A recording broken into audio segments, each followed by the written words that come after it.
Hi, good morning.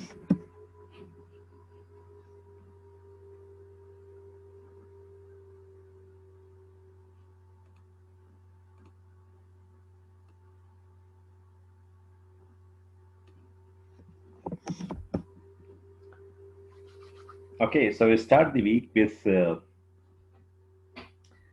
new type of model, and that would fall under the category of unsupervised learning.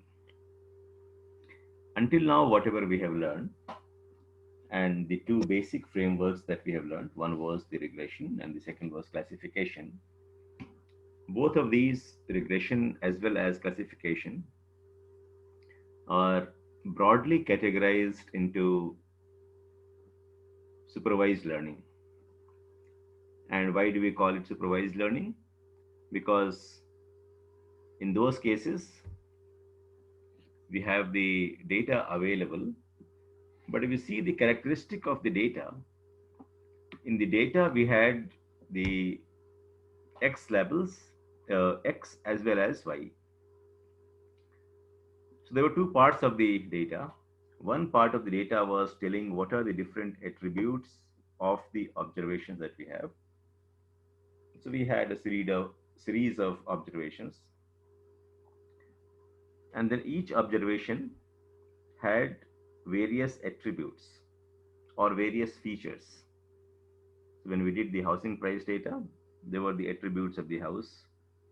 When we saw the classification problem of digit, all the pixel values were the attributes.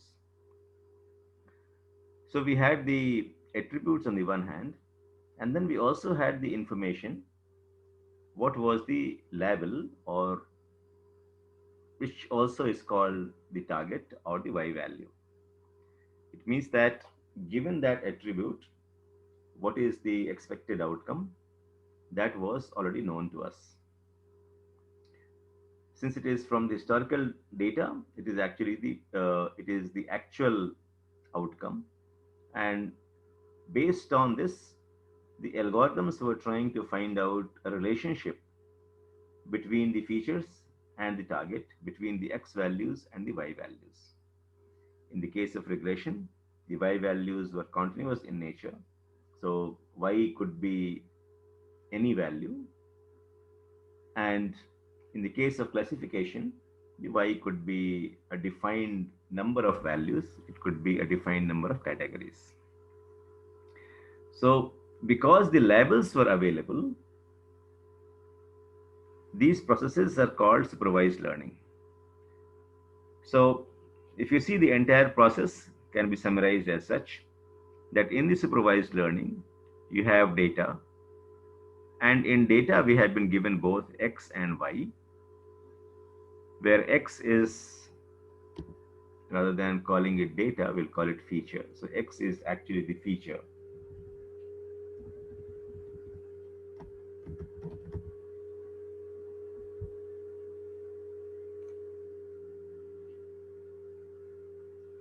And y is the level. And then in regression or classification, in both cases, when we were when we were training the algorithm, what was the model or the algorithm trying to do? It was trying to find out a function which maps x to y. That is, in the case of regression, we were finding out a function which took the form of y is equal to bx plus c, or in the case of classification, we were using certain other algorithm, but the main purpose was to find out a function which will map x to y, and the training process actually helps to learn that function. What is that function which will give me the closest output of y when I have the values of x available? That is what we had done. So, supervised learning, we have seen regression, we have seen classification, and as we go into the deep learning, then we will see other types of supervised learning like object identification, whether this is a human face or not, whether it's a cat or dog, and then also the natural language processing. We will try to predict that as we are typing a sentence, what could be the next word, or what could be, um, based on the same process, we can also see that if you're trying to create a music online, what could be the next note and things like that. So that was supervised learning. But one of the problems in the supervised learning, as you would see, is that with a large amount of data, you have to have the labels, and that labels or the target or the y values will not be available all the time. Or if it is not available, it has to be done manually, then it's a very tedious process. So lot of data in today's world, especially when the information is coming from either the user pattern from the social media, or the click pattern on the e-commerce websites, or the images that we receive for which needs to be processed and some information needs to be generated. In all the cases, y values may not be available. And that's where we resort to another type of learning, which we call as the unsupervised learning. It means that nobody has really supervised the data to say that if this is the feature, this one should be the label. If this is the X value, this one should be the Y value. So now we are entering into an area where I just have data, but what that data represents is not really available to us. So for example, if we are capturing the uh, click data from an e-commerce website, what would be the label? What is the Y value? We don't know. I just have the data about how the clicks have been done on a given website. That's it. I don't have that what does that click mean, or if this is the click pattern, what should be the output. That is not really known to us. And given the volume of data that we generate in that kind of scenario, it's also not possible for somebody to sit and say that if this is the pattern, then here is a potential buyer. If this is the pattern, if this is the click pattern, then this customer is unlikely to buy anything. Or if we go to the specific product, then somebody analyzing that data and saying that if this is the click pattern, then he is likely to buy a trouser. If this is the click pattern, then that person is likely to buy a shoe. Now that kind of thing would not be feasible, because we are talking about millions of customers, and several GB of data getting generated every day. So either that process would become very costly, or that process is will be taking so much time that the data becomes irrelevant, or it will be so costly that it becomes uneconomical. And therefore we need to work with, in the data science, we also need to work with that kind of data where the labels or the actual outcome from the past is not known to us. And that kind of model, or that category of model, is called the unsupervised learning. So if you see, the difference between the supervised learning and the unsupervised learning is that we have data, but data in the case of the unsupervised learning has only X. It means that it only has the features. It does not have the labels. It does not have the target. It does not have the actual outcome from the past. And that makes a big difference, because now we are entering into territory where we will not be able to compare what was the actual outcome in the past and what my prediction model is telling. And therefore there is no question of finding that with how accurate my model has been, because I just don't have any reference point which will tell me that this output was right or wrong. So whatever we did in the classification, you had the classification, then we saw that in how many cases our model was able to do the classification correctly. And then we found out the true positives and the true negatives and the false positive and the false negative. And all this classification was based on that what was the actual output from the past observations, and what is the prediction that my model is doing. So now we are entering into a world where that kind of comparison is just not possible because you don't have the data from the past observation. So it's a very different use of the data science and machine learning, where we are saying that even if that kind of information is not there, what are the things that we can do? So here, the models try to understand the underlying pattern or a structure in the data. So since I don't have the labels available, the best what we can do is that see, we can analyze that is there underlying pattern in the data. Are there patterns which tell me that the data looks like it is having, two or three different groups? And if yes, how are we going to classify our data into two or three groups? So for example, if I have the click data of different users, then based on that, am I able to predict that whether they are potential buyers or they are unlikely buyers, or whether they are likely to buy product A or B or C? So these are the things can we really find out, and we'll see that yes, there are certain ways in which we can do that. So the models that we apply in the unsupervised learning is clustering, which is given a lot of data that we have, can we cluster them into homogeneous groups?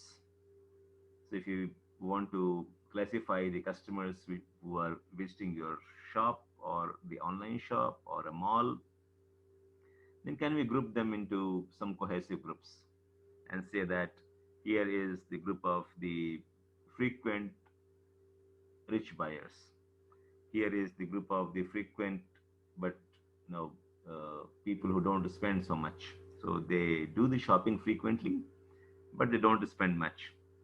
And here is a group of the buyers who, although they visit the website frequently but they don't buy anything. Now, why this kind of grouping would be required? Because then the marketing team can have a focused campaign on these three category of people or these three clusters of people separately. And for doing that clustering, I don't really, we don't necessarily need to have the information about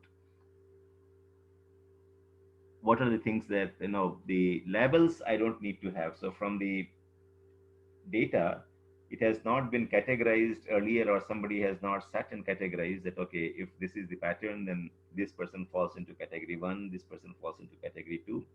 That job will be done by the model itself. So that kind of thing is called clustering. Now, the importance of the clustering or the unsupervised learning is increasing day by day, because as we saw that in many cases, the data about the previous or the actual category to which they belong to, or the actual value from the past data, is not always feasible to find out. Okay. So we use this kind of learning where I don't have the labels available, where I don't have the Y value available, where we don't have the actual outcome from the past observations available. We can use that kind of thing for clustering, as we talked about. It also can be used for what we call as the dimensionality reduction. It means that when you are receiving the data, then you have data available about maybe hundreds and thousands of different features. But that becomes difficult to process. So at least with the unsupervised learning, we are able to reduce that data into a limited number of features. And then it becomes possible to, either we process the unsupervised way much faster, or we can also take the data for supervised learning, and labeling could be done much better if you have a lesser number of features. But more and more, it is being used, especially in the image recognition or in the computer vision, for generative modeling. And we'll talk about that as we come to the uh, deep learning. that how nowadays the unsupervised learning are being used to generate different types of images which can be used. So, for example, when we are playing uh, different video games nowadays, you will see that the images that which the which you come across in the game are very real, lifelike. It looks very real, and all these images can are being generated by using a machine learning model. So if you're playing a game where you are driving a car through a street and you need to ensure that you are not hitting the boundary and you are not hitting any other car, or you are not overturning, you're not meeting any kind of accident. In those cases, you will see that as you pass through these streets, uh, the images that you see are very, very real. And these images are getting generated by the machine learning models or machine learning algorithms itself. So those kind of models are called generative models. It means that they create new things. You can, we will also, when we go into the deep learning, we'll also take up the exercises where we can create our own music. And for doing that, we don't really need to have the labels. So if I have 100 images or 1,000 images of the streets or cars or human beings, based on that, the system learns that how a street looks like, how a car looks like, how a car drives on the street, and then it is able to generate an image or even a video, because the videos are just the sequence of the images put in different frames. So if I'm able to generate the images of cars moving on the street, I can as well generate the videos. But most of these things, and nowadays almost every such thing is getting generated by the algorithm itself. So that will also fall under what we call as the unsupervised learning. So that part is becoming more and more important because we generate much more data today where the labels are not available. So we deal with just data which does not have any label or which does not have any categorization done from the past data. And that's where the importance of the unsupervised learning comes in.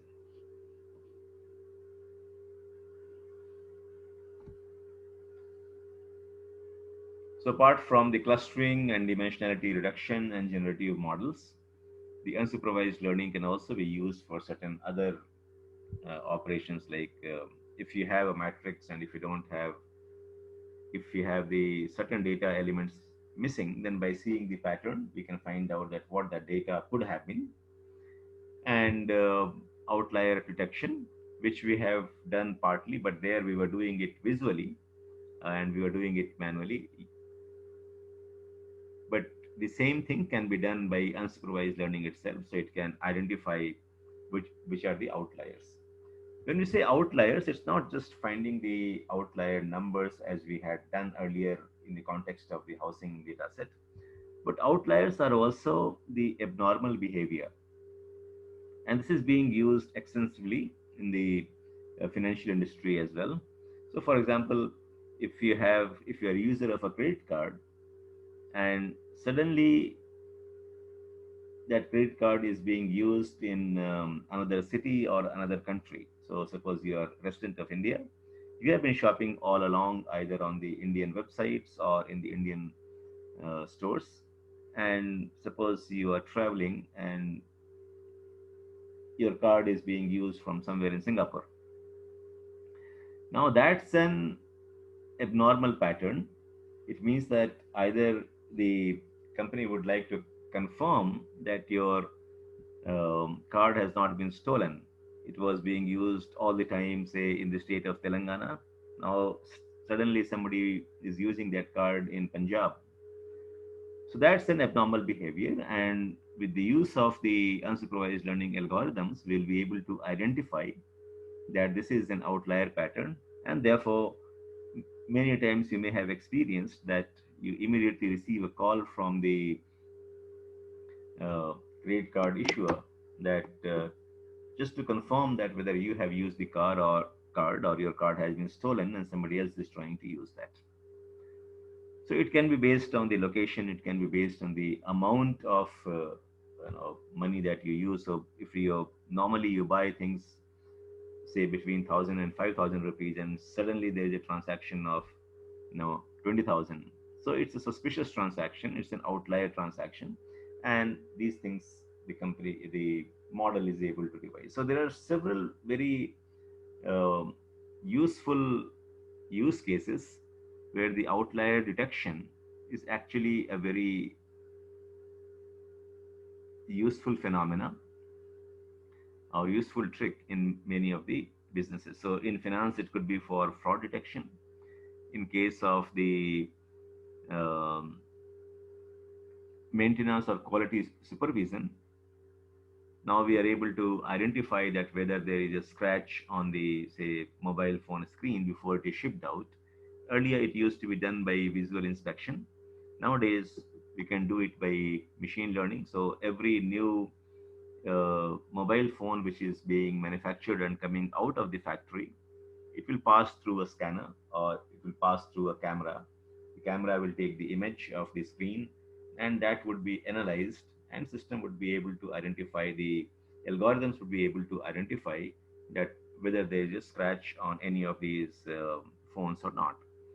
So if there would be scratches on the phone on maybe very small number of cases, and that would be falling into the outlier detection category.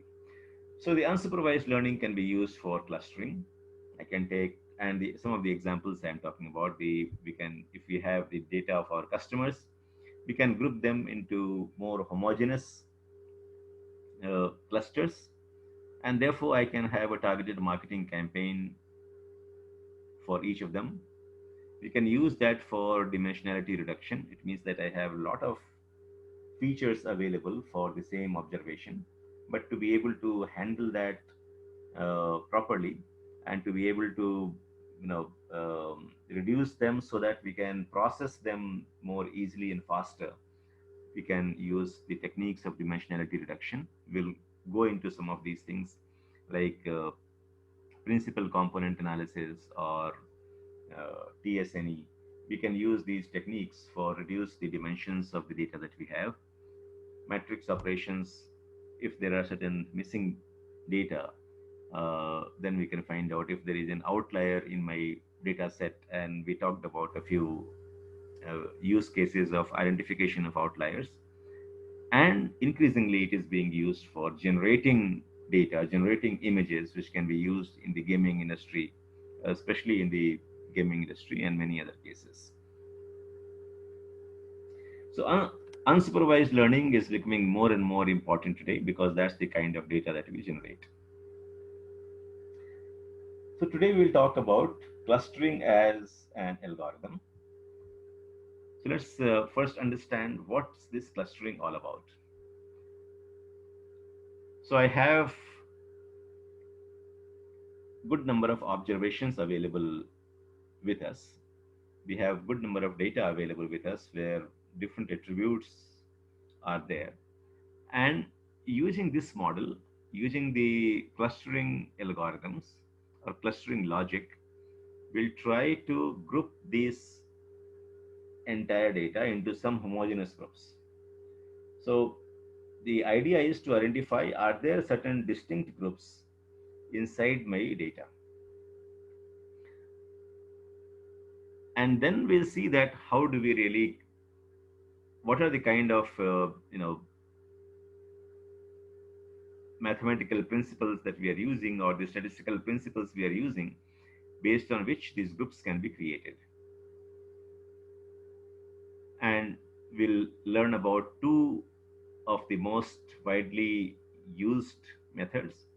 One is called the k-means and the second is called the agglomerative clustering or the hierarchical clustering. Okay, so let's go into our code base, we'll take up one example and then we'll proceed with that.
Fine. So we'll proceed with the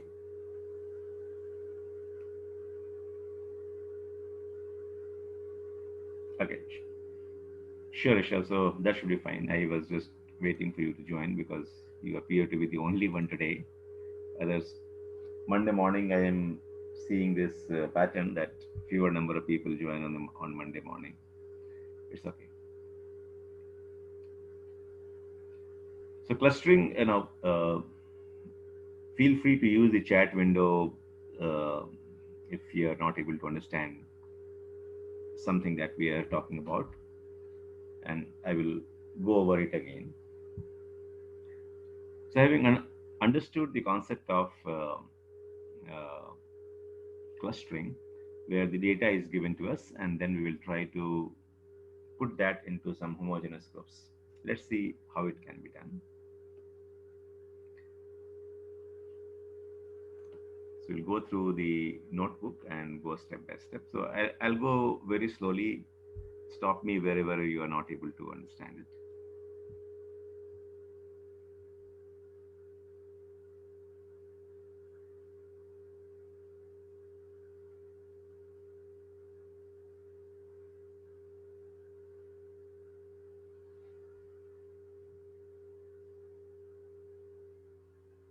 So first we import the libraries.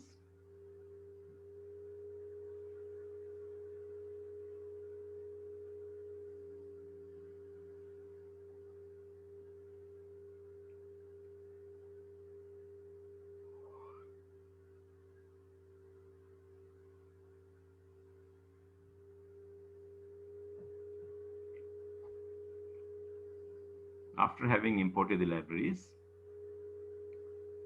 now we are importing the data set.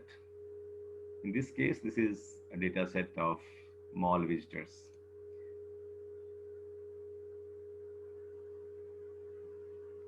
So see, the data that we have got on this one is that I have the customer ID. So everyone who is visiting the mall, the data has been collected and a unique ID has been given to each person. Then we know about the gender, we know about the age, and we have gathered some information about the annual income of the person and the spending score. When we say spending score, then we have collected data about that after having entered the mall, how much money they have spent, and therefore I have the information about. Um, Based on that, we have created a score which is 1 to 100, where 100 being a person who is spending a higher amount of money, and one being the person who is not spending that much of a money. So now four uh, attributes or four features I have available. But as you can see that in this data set, I don't have any information about to which category they belong to, or to which class they belong to. Earlier, if you see from the data set of the digits that we had done, we had different features, and then in the end, we had the information that, okay, if this is the collection of attributes, then that particular observation is actually number 5. Or if this is the attributes we have, then the price of the house was 500,000 or 200,000. So that kind of data is not there. We have only X available here, no Y. And what we will do is that, let's see how many records we have. So we have 200. Yeah. So we have 200 data of about 200 people. That is the 200 observations we have. And based on that, we'll try to find out that is there a pattern available, or is there a pattern based on which we can say that here are the people who fall into cluster A or cluster B. And obviously, when we are saying cluster, it has to be a homogeneous group of people. Okay. So we see this data, we have 200 different records, and each record has 5 different attributes. And these attributes are the ID, the gender, the age, income, and spending score.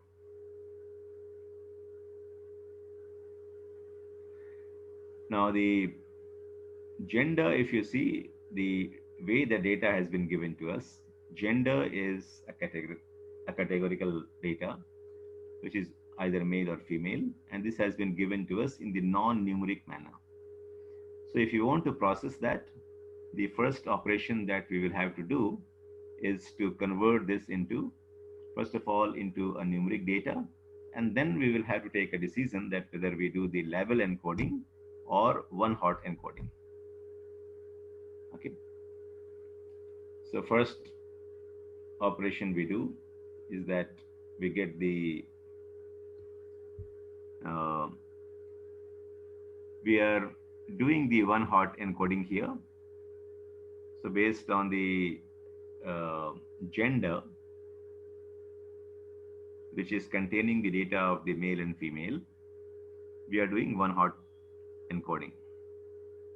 So if it is female, then we'll put there 0, and in the corresponding attribute for male, that will be, if it is female, then we'll put 1 under the female column and 0 under the male column, and vice versa. If the person happened to be a male, we will bifurcate that into 2 different columns, and male would be put as 1 and female would be 0. And why we are doing again, why are we doing a one-hot encoding? That is because the male and female, as we put 0 and 1, it does not really show any hierarchy here.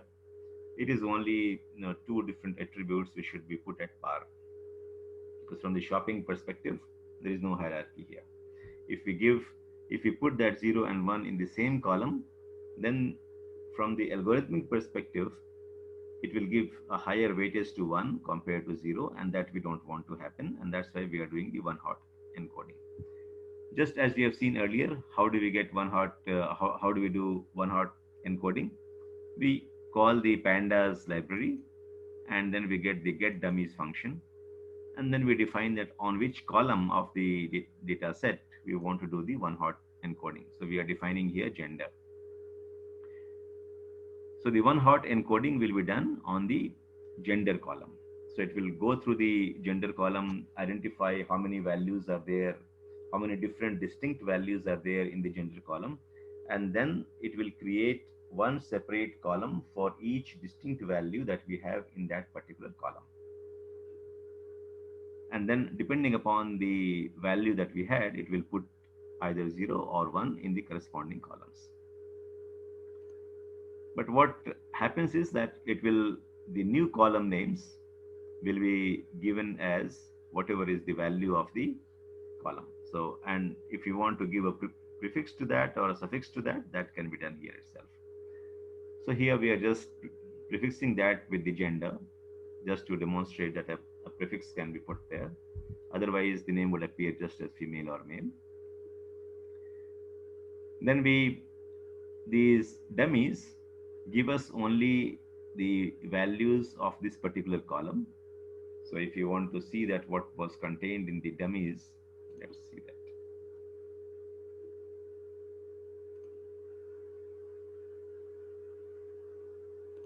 If you want to see what was there in A,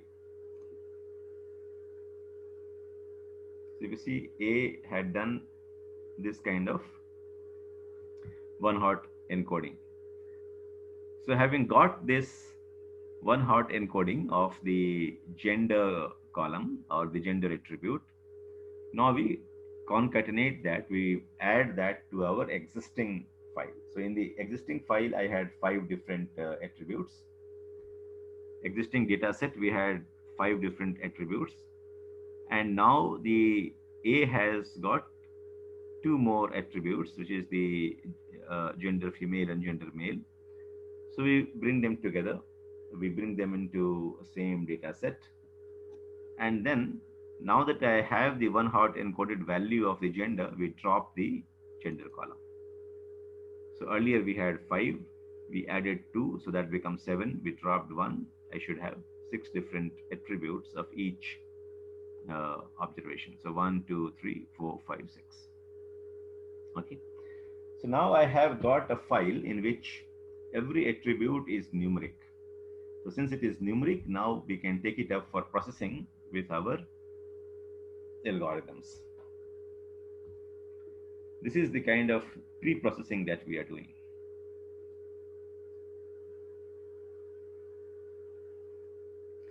Having done that, we can also do the scaling, like min-max scaling. Okay, so the second line code I'll show you. That is the concatenation. So I'll show you here. So if you see A is having just these 2 columns, let's see what does X has. X is our original file. Sorry, here it is after the merger. So let me show you. Yeah. So if you see, X had only ID, gender, age, income, and scoring, spending score.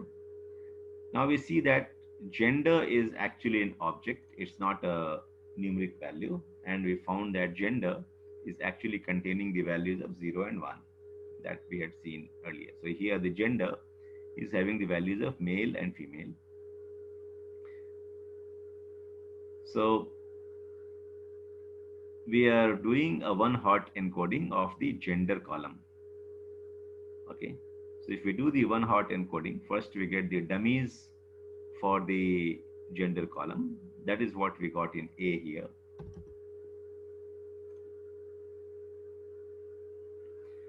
Now what we are doing is that in the original data set, which we are calling as X, in this one, we are adding these 2 columns which we got as dummies.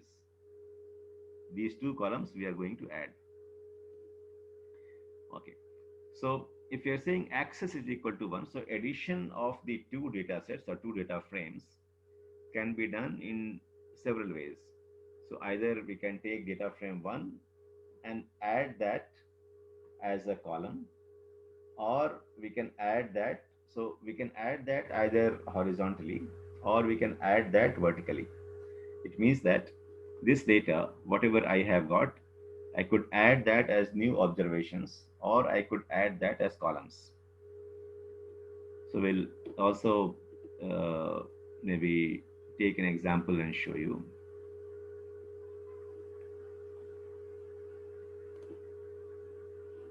Let's define, say here,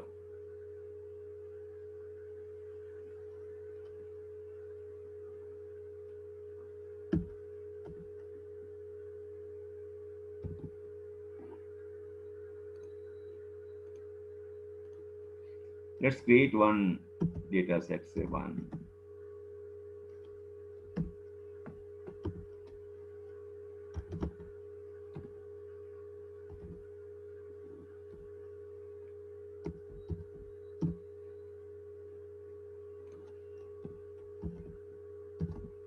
And data frame 2 is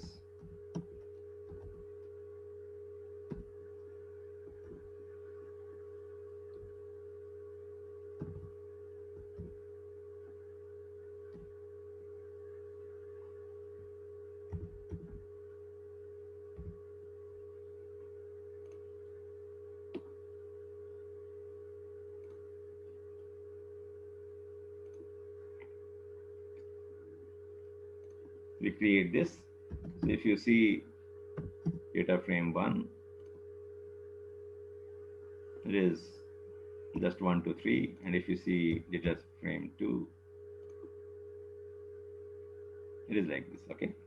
Now see if we do the concatenation on different axes, and we say here data frame 3 is equal to pd.concat. So we are concatenating these two. Which are the files that we are concatenating? We are concatenating df1 and df2, and then we will say here axis is equal to 0. Okay. And after having done that, we want to see what is contained in df3. So we are creating two data frames, and we will see that what is the difference if we concatenate on axis 0 or axis 1. So when we say axis in the data frame, it is actually representing the x and the x-axis and y-axis. So just as we in the two-dimensional graph we say x-axis and y-axis, here the x-axis is called the axis 1 and y-axis is called the axis 0. So we'll see here. So now I have done the concatenation. Axis 0 means it will be added horizontally. Okay. So you see now it becomes 1, 2, 3, 6, 7, 8. So it has added one data frame to another, but it is added vertically, one below the other. Now, if we say axis 1, it has added the two data column, the two data frames, but vertically. So it means that the df2 actually gets added as a new column. Okay. And that's why, since we want to get this as column, we are saying here axis is equal to 1. The axis is equal to 1 needs to be mentioned because the default is axis is equal to 0. So if you see in this one, if I see here, it gives you the default value. So let's see where is axis.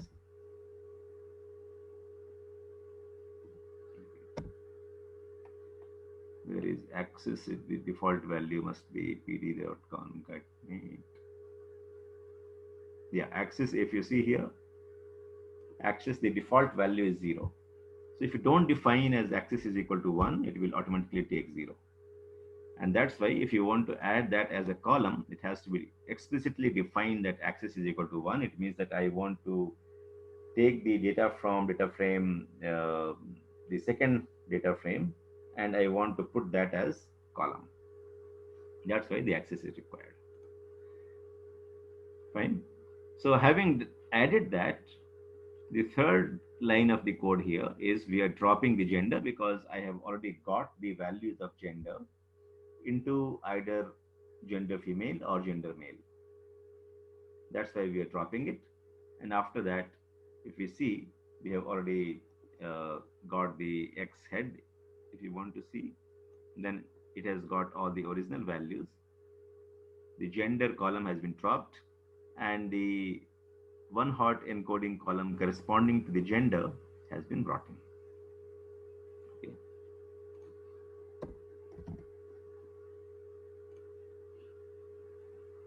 Fine. So now I have got the data set. Now we would like to do a scaling. So all these different data elements that we have, it is on different scales. And as it is a good practice to do the scaling before we run the machine learning algorithms. And we have discussed the reasons earlier, because different data elements can be of different orders. If you go back to housing data set, the number of bedrooms, number of rooms, all of these are um given for the total district, and therefore they were running into hundreds and thousands. So that we said that we'll bring that into the per uh, for every house, how many rooms or how many bedrooms are there, and that we had taken by dividing the total value at the district level, dividing that by the total number of households we had. So that was not really scaling, that was the feature engineering. But we also saw that on the some of these things could be, one set of data could be into, say, ranging between 1 to 100. Another set of data could be ranging between 1 million to 5 million. And if we have that kind of data in our data set, whereas say one feature or one attribute is ranging between say 1 to 100, another attribute is, say, we are taking an extreme example, that if it is ranging between say 1 million to 10 million, then the algorithms tend to start giving a higher weightage to a higher numbers. I mean, it will be very highly influenced by the higher number, and therefore it's good to do the scaling. And we have talked about different types of scaling: min max scaling, robust scaling, and the standard scaling. So these three things, these three concepts we have discussed already. So on this data set also we will do the scaling. So let's see what we achieve.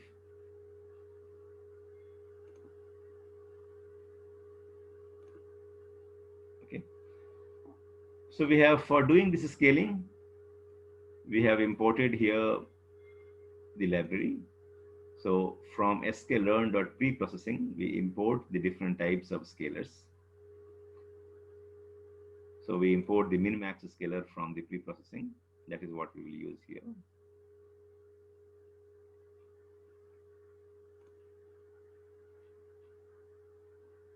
Okay. So we call the, we create an instance of the scalar, and we give it a name as SC. And then we are scaling the data for these columns 1, 2, 3, 4, 5, which is the one that we are not scaling. ID is the one which we are not scaling, because ID we don't need to know. ID actually we should actually drop it. Have we dropped the ID somewhere? No, because ID is not really any information. ID is just a sequential number, and therefore it's not something very useful for processing, and therefore ID should actually be dropped. I'm not very sure if you have dropped that. Okay, so we'll do that. So we are doing the scaling. We create an instance of the scaling function, and then we are doing this, we are calling the fit transform function on this object, on the scaling object. On the min max scalar, I have created an object SC. Now on this object, I am calling the fit transform function. And in this fit transform function, it will expect the input. The input is that we are giving all the names of the columns which you want to scale. Okay. Now, after that, it will return to us the arrays. So the output of the scaling function, I think they should be also mentioning here as what is the output type that you could get from the help itself.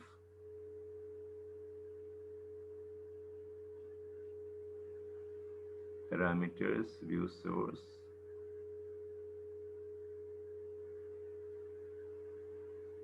The transform feature by scaling each feature to, I'm just trying to find out that whether it gives the what kind of object it will return. So these are the parameters.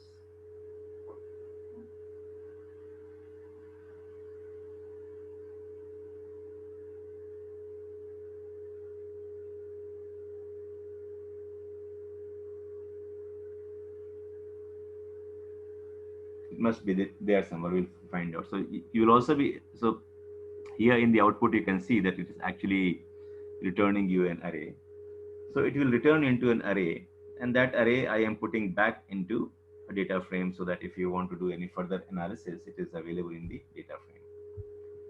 So first, this part converts it into, it does the minimax scaling, and this part of the code converts it back into a data frame. Okay. And why do we want to do that? Because what happens is that once it converts into an array, then all the headers are lost. We have seen that that is one of the big advantages that data frame gives you over an array. I can create a two-dimensional or a three-dimensional array, but I don't have the feature of retaining the column names here.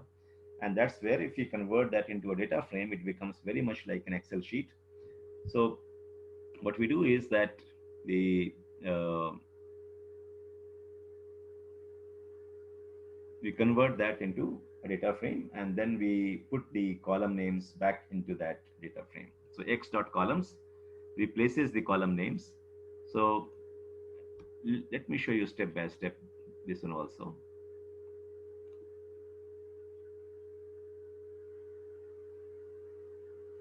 So we have done the concatenation and we have seen the file here. Now these two I will remove because that was just for demonstration. Okay. We'll do these in different steps.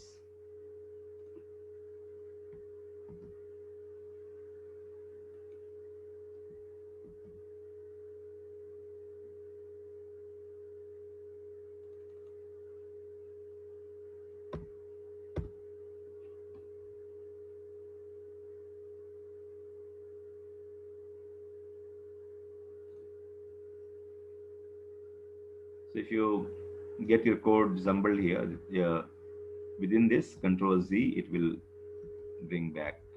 Yeah, so this was the original code.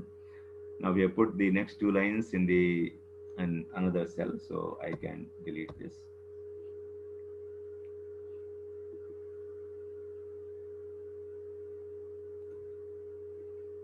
So I'll not put that into a data frame. So first we'll just do the scaling. Okay. Okay. So we have done the scaling. Now we will see that what is my x after the scaling. So if you see, this is the just an array. So what we get back after scaling is just an array. And here in the array, I have lost all the information about what was the column. Okay. So what I should be doing is that first I should be storing the column names, and then I should convert the array back into the data frame and put the column names if you want to retain that as a data frame. Although it is not really for the processing perspective, it's not really required, but for our purpose to be able to see that what is the first data element, what is the second data element, we should be retaining the column names. Otherwise you lose that information. So what we should be doing here is that let's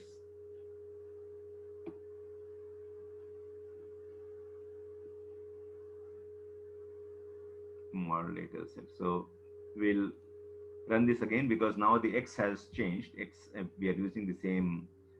So we have stored here x dot columns earlier, so that during the processing, if we lose the identity of the columns, then we are able to replace that column. So now I have x dot columns already available here.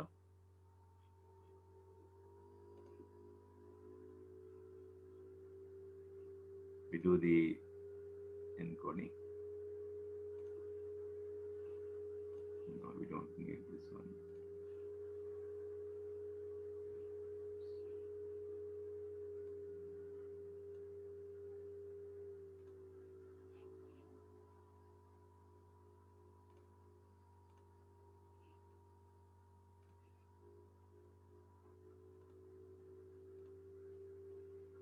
Then we do the scaling.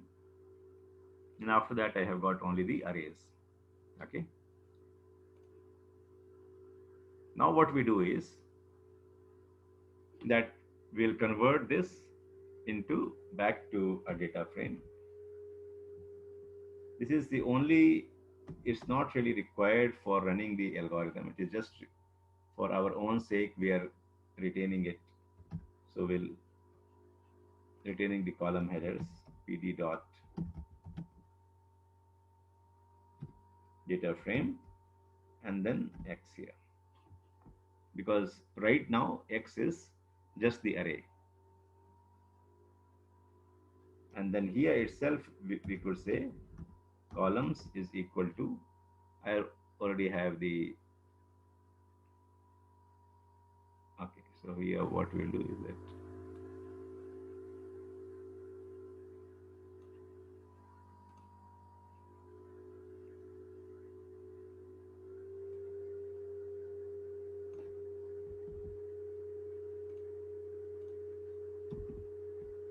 we have retained the column names, and these are the column names we'll put here.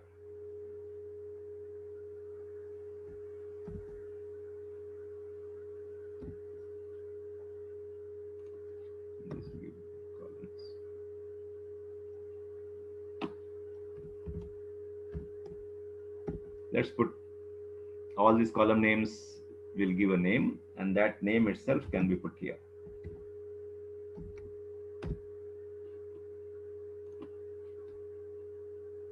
Then if you see, now at this stage, the X was only an array, and now at this stage, I have got it back into the data frame.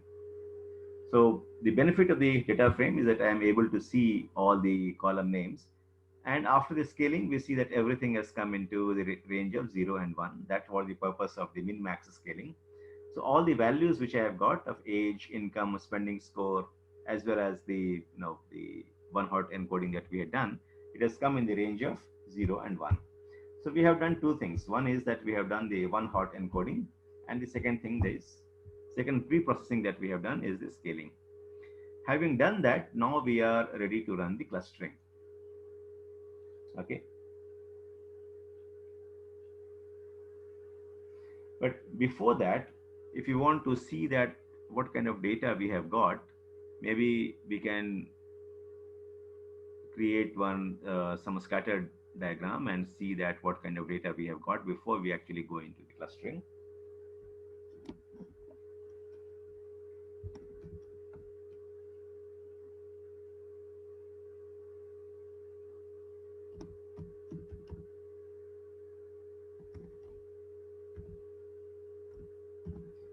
So let's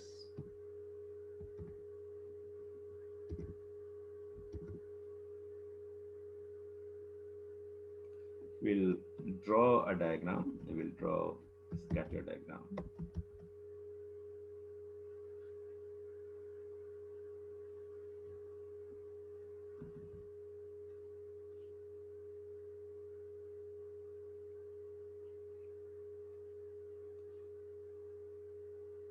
So we have imported the matplotlib already. That's what I was trying to check.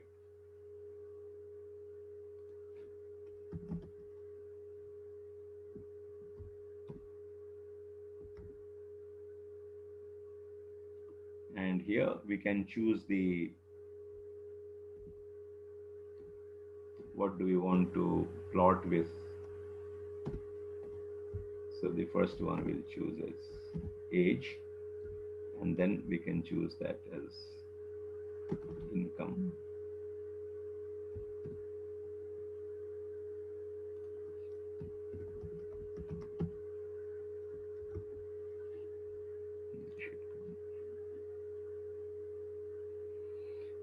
So now it is plotting the, okay, 10 by 10 has become very large.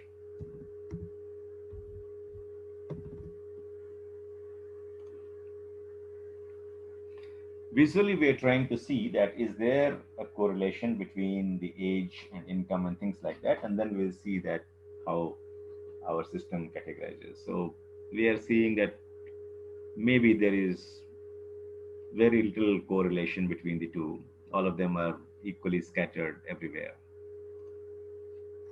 What about spending score?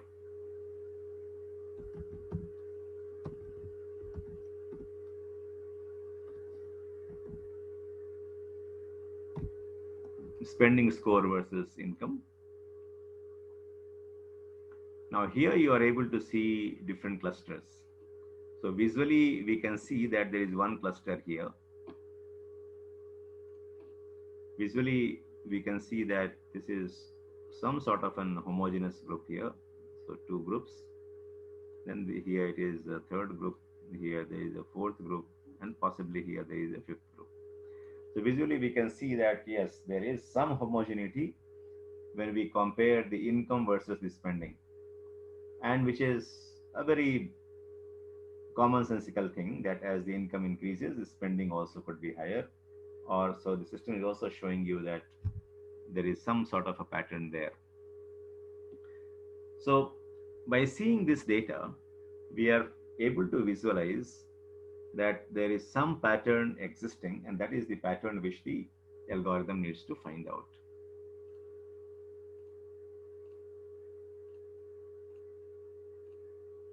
So we have drawn the age versus spending score, spending scores versus income, age, what else can be done, what are the other attributes we have. So we have seen age versus income, age versus, okay, age versus spending score we have not seen. So that also we'll just see here, which is spending scores and age.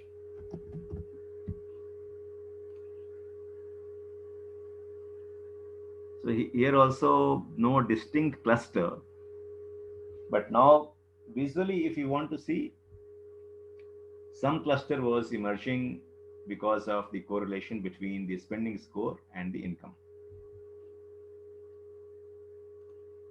So we'll let the system find out. So to be able to do that,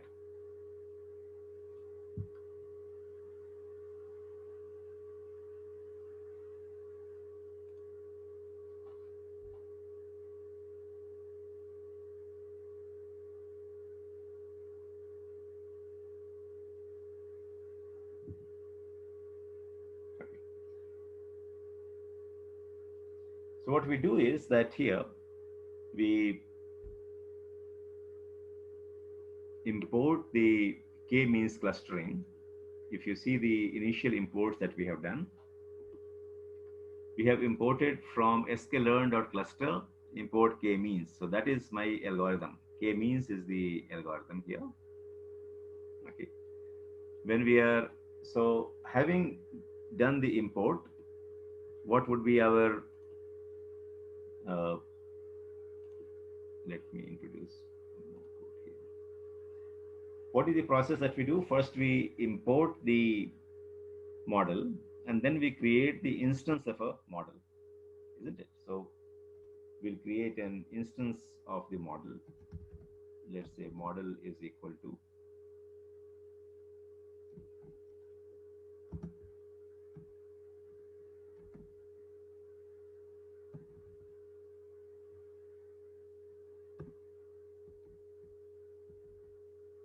k-means. And then once we define the k-means, once we call it, the necessarily we have to give the data about n clusters. It means that how many clusters we want to create out of the data that we have got. Now that's a problematic thing. You may ask that why can't the system itself find out how many clusters to create? Now that is a limitation that we have in the model, that the model will actually look for that many homogeneous clusters. So if you want the system to, if you want the model to generate 5 homogeneous cluster, it will generate 5 homogeneous cluster. Now, whether to have 5 clusters or 4 clusters or 3 clusters, which one actually makes sense, that we can find out later. But the model itself requires that this one would be n clusters. We can start with, say, uh, we have seen earlier that 5 are the homogeneous cluster. So identifying, running through the entire data and clustering it into 5 different clusters or 3 different clusters, that is one of the things that we have to give to the uh, algorithm. Okay. And we will see that how, after having received the information about whether there should be the optimal number of clusters, we can find out later. So first we will experiment with 3 clusters, then 4 clusters, 5 clusters, and then we have mechanisms to find out that whether the best result we are getting is from dividing the data into 3 clusters or 4 clusters or 5 clusters. We will find out that. But for the k-means algorithm, you need to give the data about the number of clusters, and the other elements you could afford to ignore to start with. Okay. And then on the model, we call the fit function. This is what we have been doing. So I'm just following the same nomenclature because it will be easier to understand. So we have, as step number 1, we have imported the model. Then we are creating the instance of the model. In creating the instance of the model, what it requires is the number of clusters that we want to give. That's a parameter which is compulsory to be given. So right now we are saying that create 3 clusters out of the data set. Then when we do the fit function, we need to give the data set. So as you can see in the earlier fit function, we used to give both xtrain and ytrain. And then we used to assess the performance of the model by providing the data of the x test and say that now you give me the prediction. And then we were comparing the prediction with the y test. Y test was having the actual data. So the actual data and prediction we're comparing, and then we're seeing that whether my model is working well or not. Now, since I don't have the labels at all, in the fit function for clustering also, we will give only x. Okay. And now that I don't have the label, it does not really make any sense to bifurcate this into training and testing data, because the very purpose of training and testing data was that I would do the prediction on my testing data, then compare that with the actuals. Now I don't have the actuals, so there is no point in going through the process of train, test, split. Okay. So when we come to clustering, or when we come to the unsupervised learning, those steps become actually redundant. And the reason for those steps not being useful to us is because we don't have the labels. Is that clear, Rishabh? So we'll perform the fit function. Okay. So now the fit function has been performed. And after that, now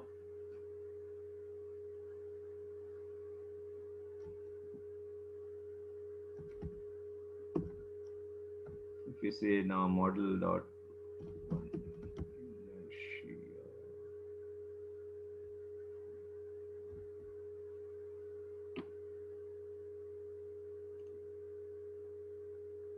okay. So now that we have fit the function, now our algorithm has already created 3 different clusters. Okay. Let's see.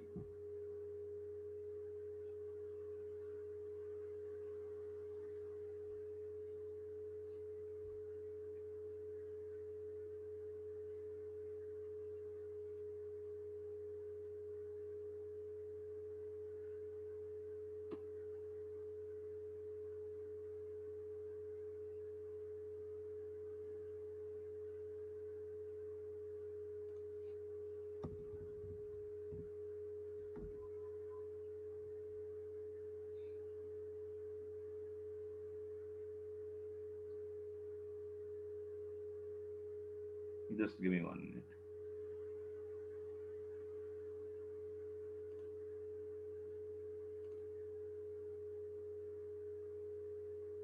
Okay.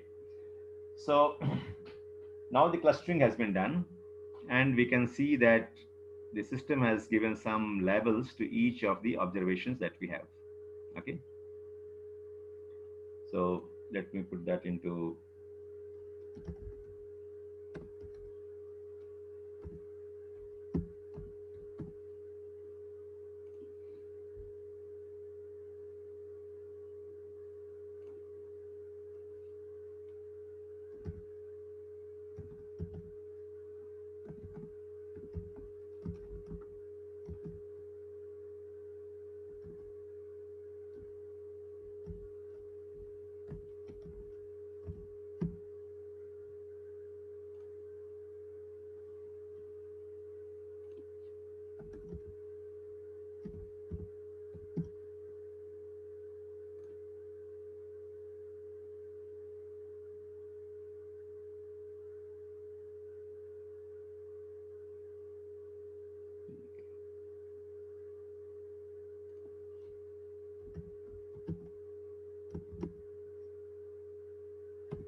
Okay. Uh,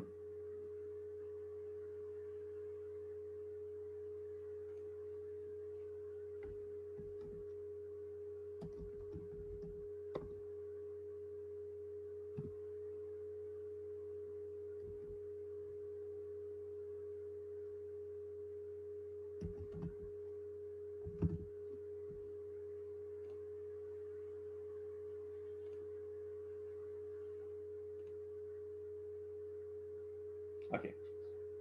So here, what we are doing is that we run the fit function. Now, after we have run the fit function, the algorithm has done the clustering on the data set. So we had 200 records. We are expecting that all these 200 records has been put into either cluster 1 or 2 or 3. Then we get the by model dot labels, as we have seen that this was giving me the cluster ID. So the system has now generated the cluster ID, which we can fetch by calling model dot labels. And I am, since that is coming in an array, I am putting that into, converting that into a data frame, and that data frame I am giving a name of labels. Then I am concatenating the our original data, which does not have any cluster number.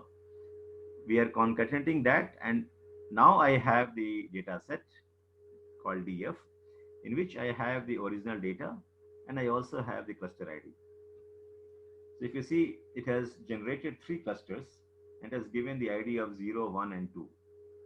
So 3 clusters have been generated, and now it says that the observation number 1 belongs to cluster 1, observation number 2 belongs to cluster 2, and so on. So now we can see how many records the system has put into cluster 1, how many records we have put into cluster 1, 2, and so on. So that's what the system has now done. So we can put the cluster ID here, and we find out that which record is put into which cluster. And after that, we can put that into a practical use where, if you want to have a separate kind of marketing campaign for cluster 0 and cluster 1, so we can go on doing that. Now, if you see here, what are the unique values? So if you see,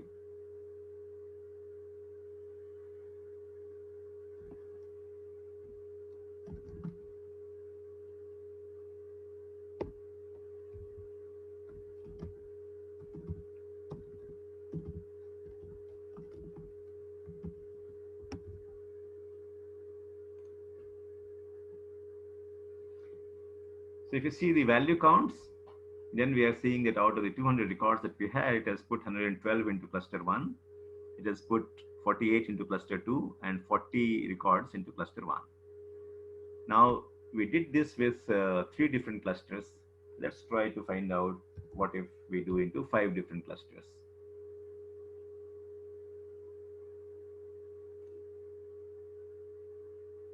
So we fit the model, that is, we train the model, we get the labels, we add these labels into the original file. And then if we see that if we have done 5 clusters, now it shows you that cluster number 1, I got 57 records, cluster number 4, 57 records. So it does create 5 different clusters, and in each of these clusters, certain number of records have been put in.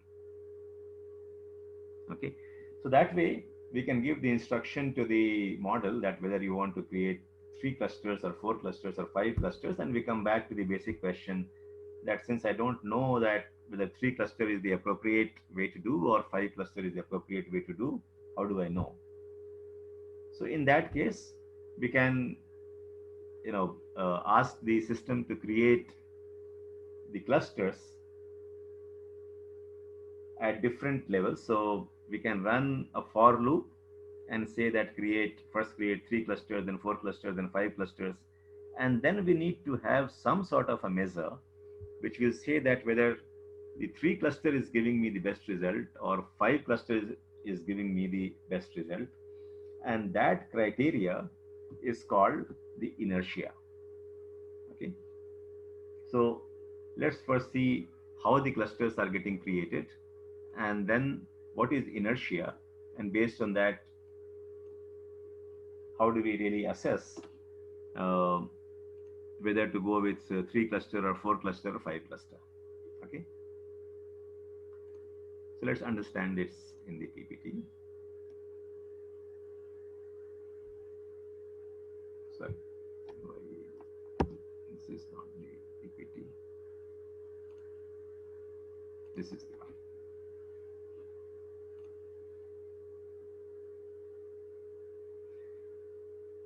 So we did the scaling and we have done the k-means clustering. Here, as we had done earlier in the case of the k-neighbor classification, similarly, the clustering is also being done using the same principle of the Euclidean distance. So I have different parameters. The system will find the distance between one data element and the other, and say that how distant each are from, what is the distance between one data element and the other, and based on that the cluster would be created. So it follows a very interesting logic which is being shown here. What is happening is that suppose we say that divide my data set into 2 different clusters, and so what the system would do is that it first selects any of the 2 data points, and it says that now it has the concept of the distance and the center of the cluster, which we call as the centroid. So if we say that divide the data set into 2 clusters, then it will first randomly select 2 different centroids. What these centroids are, we will discuss that. So it will randomly select these 2 different points. So to start with, I had say all these records, all these dots that is being shown here are all the records which we have, which are plotted on a 2-dimensional plot, as we have seen that age and when we plotted age versus income or income versus the spending pattern, that is what is being shown here. So suppose I have 2-dimensional data. So it will select either of the 2 as the centroid, and then it will measure the distance of each of these data elements with those centroids. And then wherever the distance is closer to the given centroid, those elements will be identified or would be marked as belonging to this cluster. So This one, Rishabh, is important to understand. So if you have any doubt, then just ask me again. I have all these data points. Now, if I'm saying that divide the data into two clusters, it will randomly pick up any 2 points. And then whatever point is closer to, say, the this centroid, it will mark them as belonging to this cluster. So now it is randomly creating two clusters around these two randomly chosen data points. So that's the step one. In step two, what it will do is that now that we have defined what are these two different clusters, which we are showing that in blue or red, now we compute the centroid again. So what would happen is that randomly first this point was chosen, and all these blue points, they were identified as belonging to the blue cluster because they are closer to this centroid compared to this centroid. In the next step, now that we have all these points identified as belonging to blue cluster, now we say that what should be the centroid of this cluster. So we find the center point or the center element of the blue cluster. So now all of these blue, the center actually moves here rather than the center being here, the center becomes this dot. And for the red ones, the center remains as this one. After that, we repeat the process, and then we say that if this is the center, what are the points which should belong to this cluster? So if this is the center of the cluster, which are the points which should belong to this cluster?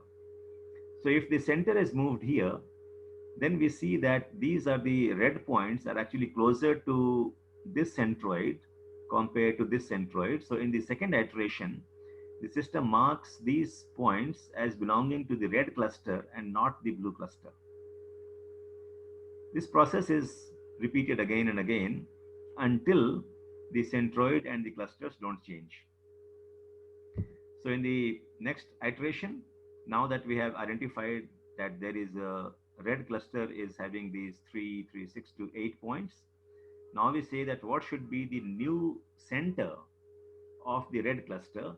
So if you see, the centroid of the red cluster moves from this point to this point, and the center of the blue cluster moves from this point to this point. And then having done that, we run the process again and say that now that we have identified a new cluster, tell me what should be the center of the cluster. So the center of the cluster moves. And having identified a new center, we do the exercise once again and say that if that is the center, tell me what are the points or what are the observations which should belong to this cluster. And the system and the process goes on and on. So here in this example, in 1, 2, and 3 iterations, I'm able to find two clusters where the center of the cluster or the elements of the cluster, they don't change. In real life, it may go through several different iterations. So is the process of identifying the clusters clear? How does the system work in the backend?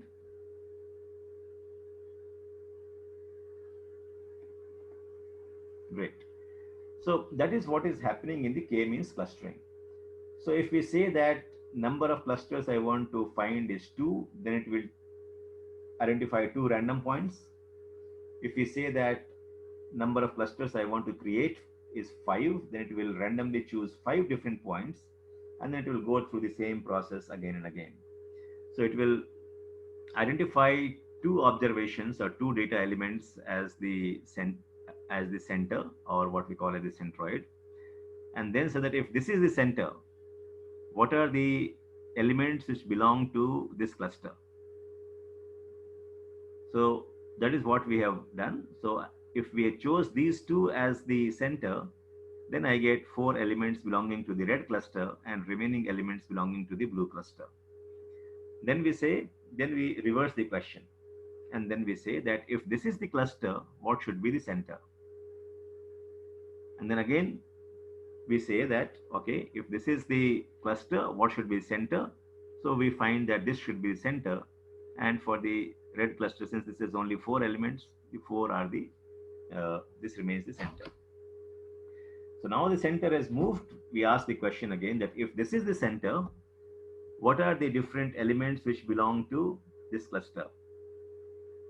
So if this is the center, then these elements actually become closer to the red center than the blue center, and therefore in the second iteration, some elements move to the red cluster and not to the blue cluster. So away from the blue cluster, they move to the red cluster. Then we again ask the question that if this is the red cluster, what is the center of the red cluster? And then the center moves from this point to this point. And in the case of the blue, it moves from this point to this point. And again, we ask the same question that if this is the new center, what are the points which belong to this particular cluster based on the distance from the center? So whichever point is closer to the center, then that would be categorized as belonging to that cluster. So that process goes on iterating. And how do we compute the distance? Distance we compute in the same fashion. So we have different attributes. Then we compute the Euclidean distance between the center and each of the elements. And that's how we identify what is the distance of each element from the center. And based on that, we will say that whether this particular point belongs to cluster A or cluster B based on the location of the center. So if it is whatever point is closer to this centroid, that will belong to that cluster. Whatever points are closer to this centroid, that will belong to that cluster. So two important things to remember: how the distance itself is getting computed. And second is that once we have all these distances computed, then we say that whichever point is closer to whichever center, that forms the cluster. So here all these, in the first iteration, all these points are closer to this center, and therefore they will be categorized as the blue cluster. And since these 4 points are closer to this cluster, we'll say that these 4 points belong to the red cluster. Now, having identified in the first iteration what is the blue cluster and what's the red cluster, then we ask the question that if this is the blue cluster, what is the new center? Okay. Then the center moves.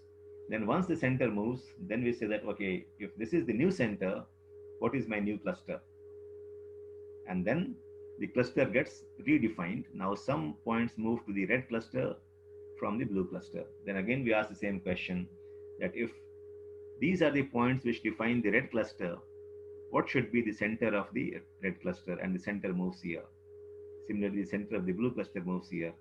And then we go on asking this question until neither the center nor the cluster moves. Okay, so that's how the clustering is done. So based on this principle, now we can see that system is able to create either 3 clusters or 5 clusters depending upon whatever is the value we feed when we initialize the model. This is how clustering is done. Now the question is that I can generate 3 clusters, 5 clusters, whatever, but which one is the best? And for computing that, we resort to a measure called inertia.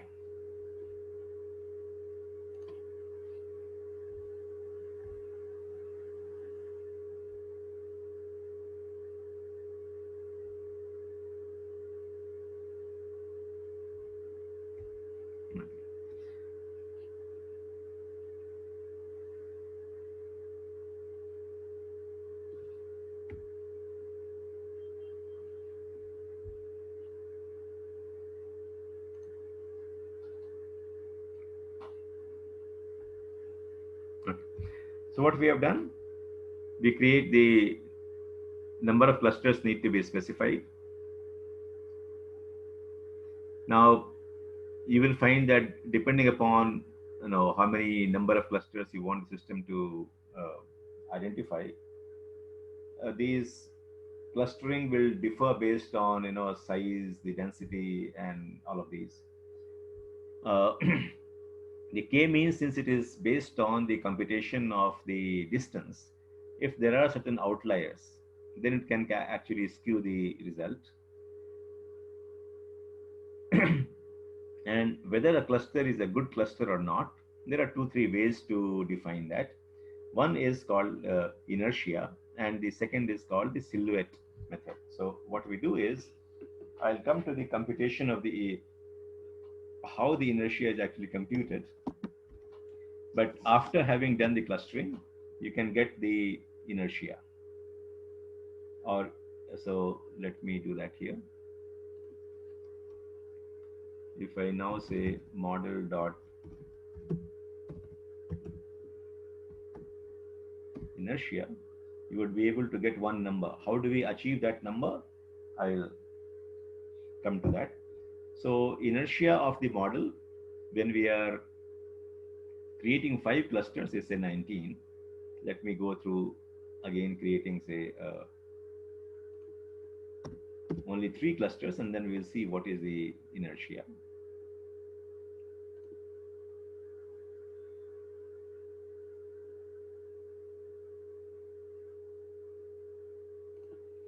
So when we generate 3 clusters, my inertia is 29. And when we generate 5 clusters, the inertia is 19. So lower the inertia, better the clustering it is. I will go into the actual computation logic of how do you compute inertia, but the measure of criteria is that I will compute inertia. Lower the inertia, better it is. And therefore, we'll have to see that, at what point of time. So we will compute, or we will generate different number of clusters, and then we will see that where my inertia is falling the fastest, and that is the point we will choose. So that process we'll take up tomorrow.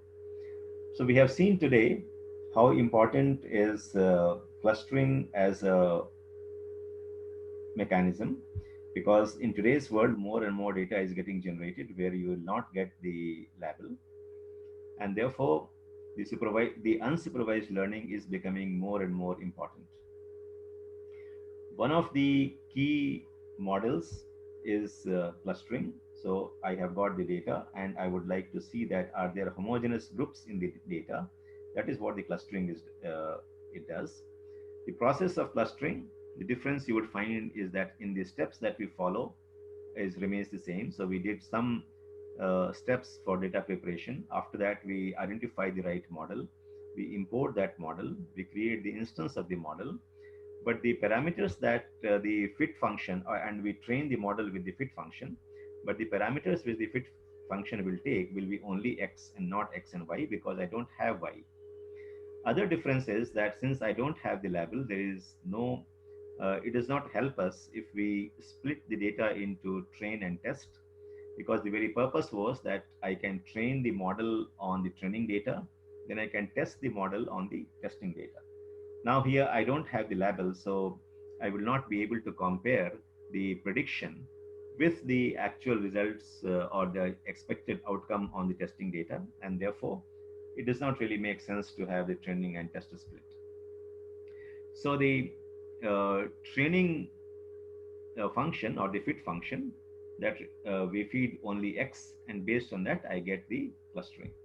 So the labels of the clustering I can extract by model.labels, and then if we add to the same data set in which I had the labels, then we are able to see that for which record or for which observation the system has assigned which label.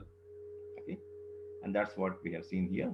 Then we can, one of the drawbacks is that I need to define the number of labels upfront, and therefore we have to go through an iterative process that we define. First, say we can segregate the data element or the data set we have into 2 clusters, then 3 clusters, then n number of clusters, and then we will see that which which clustering process, or at what number of clusters the system is giving me the best result. So that evaluation we will do tomorrow. That how do we assess that whether creating 3 clusters is good, or 4 cluster is good, or 5 cluster is good. So that process will go into tomorrow. Any further questions for today? Otherwise, we can close the session today and we'll continue tomorrow.